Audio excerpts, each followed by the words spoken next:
चलिए दोस्तों, मैं लेके आया हूँ आपके लिए यूपी बोर्ड क्लास 12 की मोस्ट इंपोर्टेंट स्पेशल सीरीज, जिसमें मैं आपको कराऊंगा केमिस्ट्री क्लास 12 के में मोस्ट इंपोर्टेंट क्वेश्चन जो यूपी बोर्ड में हर साल रिपीट किए जा रहे हैं या 1 साल या 2 साल छोड़कर लगातार रिपीट किए जाते हैं, जिससे आपका टाइम बच सके और आप बहुत कम टाइम में पढ़कर बोर्ड में धमाल मचा सके। दोस्तों, अगर आपको यही नहीं पता होगा कि यूपी बोर्ड में हर साल में कौन से क्वेश्चन है जो हर साल रिपीट किए जा रहे हैं या 1 साल या 2 साल छोड़कर लगातार रिपीट किए जाते हैं, तो आप अच्छे से तैयारी नहीं कर पाएंगे और इसका खामियाजा आपको बहुत ज्यादा मात्रा में भुगतना पड़ेगा। क्योंकि जो यूपी बोर्ड है वो हर साल जो 7 सेट बनाता है वो क्या काम करता है, जो 95% जो पेपर है वो पिछले कुछ सालों से ही रिपीट करता है। इस चीज का ध्यान रखेंगे। अगर आपको यही नहीं पता होगा कि यूपी बोर्ड का पैटर्न क्या है, यूपी बोर्ड कैसे पेपर बनाता है, तो आप अच्छे से तैयारी नहीं कर पाएंगे। तो इस समस्या को ध्यान में रखते हुए मैं आपके लिए एक स्पेशल सीरीज लेके आया हूँ, जिसके कुछ पार्ट मैंने अपलोड कर दिए हैं। अगर आपने वे नहीं देखे तो आप जल्दी जल्दी जाकर उन्हें देख सकते हैं और स्टार्टिंग से देखते आइए और नोट्स बनाते चलिए। आपकी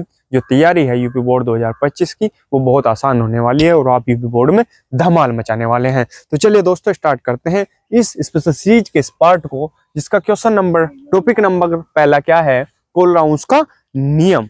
ठीक है, देखते हैं कोलराउंस का नियम कौन से सन में आया। 2018, 2019, 2020, 2022, 2023, 2024 यूपी बोर्ड में लगातार पूछा जाने वाला क्वेश्चन है। मोस्ट इंपोर्टेंट है, 2 नंबर में आता है और कभी कभी 3 नंबर में भी पूछ लिया जाता है। मोस्ट इंपोर्टेंट है। क्या है कोलराउंस का नियम? इस नियम के अनुसार समझेंगे, बहुत ही रिवीजन करते चलेंगे। हम रिवीजन करा रहा हूं मैं बहुत ही आसान तरीके से। और एक चीज को और ध्यान रखेंगे, अगर किसी के पेपर में ये 2024 का पेपर है किसी के पास और उसके पेपर में ये क्वेश्चन नहीं है, तो आप ये ना सोचें कि ये यूपी बोर्ड में आया हुआ नहीं है, क्योंकि यूपी बोर्ड हर साल 7 सेट बनाता है और सातों के सातों सेट आपके पास उपलब्ध नहीं होंगे। ठीक है, तो मैं आपको अनसोल्ड पेपर भी कराऊंगा, सभी अनसोल्ड पेपर कराऊंगा जो 2024 के हैं, 2017 के हैं, 2018, 2019, 2020, 2022, 2023 सबके अनसोल्ड पेपर कराऊंगा, सातों के सातों सेट कराऊंगा, हर सब्जेक्ट के कराऊंगा।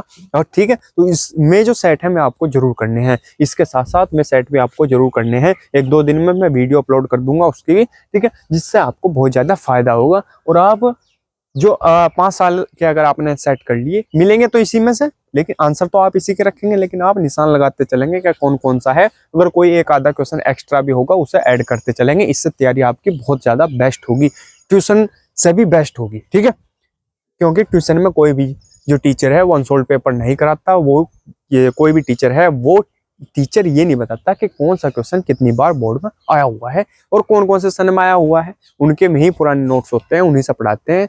उन्हें ये भी नहीं पता कि पिछले साल क्या आया था और अगले साल क्या आएगा, और ना उन्हें ये पता कि कौन सा कोर्स कट गया है और कौन सा कोर्स नहीं कटा है। आधे से ज्यादा ऐसे ही टीचर हैं, सब ऐसे नहीं है। ठीक है, तो चलिए दोस्तों स्टार्ट करते हैं। क्या है कोलराउंस का नियम? इस नियम के अनुसार अनंत तनुता पर किसी विद्युत अपघट्य की, अनंत तनुता पर, अनंत तनुता है पर किसी विद्युत अपघट्य की मोलर चालकता उसके नियम, मोलर चालकता और उसके नियम सभी धनायनों एवं ऋणायनों की, सभी धनायनों एवं ऋणायनों की आयनिक, ठीक है, ऋणायनों की आयनिक मोलर चालकता का योग होती है, या मोलर चालकताओं का योग होती है। ठीक है, क्या अनंत तनुता पर किसी विद्युत अपघट्य की मोलर चालकता उसके नियम सभी धनायनों एवं ऋणायनों की आयनिक मोलर चालकताओं का योग होती है।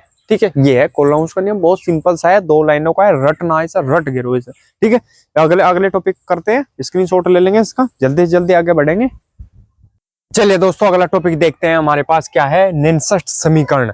क्या है? नेनसट समीकरण। मोस्ट इंपोर्टेंट क्वेश्चन है ये भी, मोस्ट इंपोर्टेंट समीकरण है ये। 2018, 2020, 2022, 2023 यूपी बोर्ड में पूछी गई है, मोस्ट इंपोर्टेंट है। 2024 में नहीं आई, एक तो इसीलिए भी मोस्ट इंपोर्टेंट हो जाती है। और इस चीज का भी ध्यान रखें, जो 2024 में आ गया, मान लो 2024 में कोई आया हुआ क्वेश्चन है तो वो आएगा, ये नहीं है कि उसे नहीं कह सकते कि आप नहीं आया।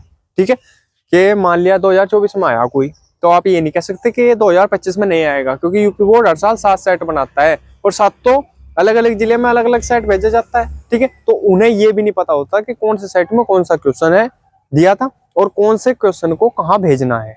ठीक है, तो इस चीज का बिल्कुल ध्यान रखें और कंफ्यूजन में बिल्कुल ना रहें और अच्छे से पढ़ाई करें अपनी। ठीक है, ये 2024 के भी क्वेश्चन करें, 2023 के भी करें, सब क्वेश्चन करें और याद करते चले, नोट्स बनाते चले मेरे साथ। तो क्या है नेनसेट समीकरण? अब मान लिया क्या है, M N plus E A Q plus N E minus M S equal to M S के लिए निम्नलिखित समीकरण क्या है, निम्नलिखित है। ठीक है, निम्नलिखित क्या होगी, ई एम एन प्लस बटे एम बराबर E zero M N plus बटे एम माइनस 2.303 आर टी बटे N F log M S बटे M N plus A Q. ठीक है, इसके लिए समीकरण 69 ये होगी। ठीक है, क्लियर है यहाँ तक। कोई और सी समीकरण होगी उसके लिए दूसरी होगी, तो वो तो उसके हिसाब से एडजस्ट हो जाएगा। ठीक है, इक्वेशन के हिसाब से एडजस्ट हो जाएगा, पैटर्न यही रहेगा।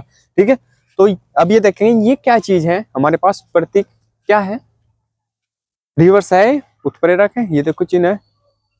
अब क्या है, ई एम एन प्लस बटे एम क्या है, इलेक्ट्रोड विभव, इलेक्ट्रोड विभव बोल लेंगे इसे। और ई जीरो एम एन प्लस बटे एम क्या है, मानक इलेक्ट्रोड विभव, इसे बोल लेंगे मानक इलेक्ट्रोड विभव। मतलब ये क्या है, इलेक्ट्रोड विभव है आपका, और ये क्या है, मानक इलेक्ट्रोड विभव है। और एन क्या है, इलेक्ट्रोड अभिक्रिया में भाग लेने वाले इलेक्ट्रॉनों की संख्या, इलेक्ट्रोड अभिक्रिया में भाग लेने वाले इलेक्ट्रॉनों की संख्या।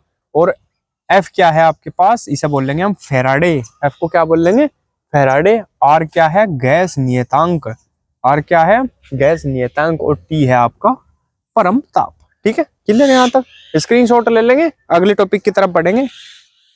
चलिए दोस्तों, देखते हैं अगला टॉपिक क्या है हमारे पास, विद्युत अपघटनी सेल। कौन से सन में आया, 2020 और 2024 में आया वो क्वेश्चन है, यूपी बोर्ड में मोस्ट इंपोर्टेंट क्वेश्चन है। करेंगे इसकी डेफिनेशन याद, क्या होती है विद्युत अपघटनी सेल, क्या है, वह रासायनिक युक्ति या साधन, वह रासायनिक युक्ति या साधन जिसके द्वारा विद्युत ऊर्जा को रासायनिक ऊर्जा में परिवर्तित किया जाता है।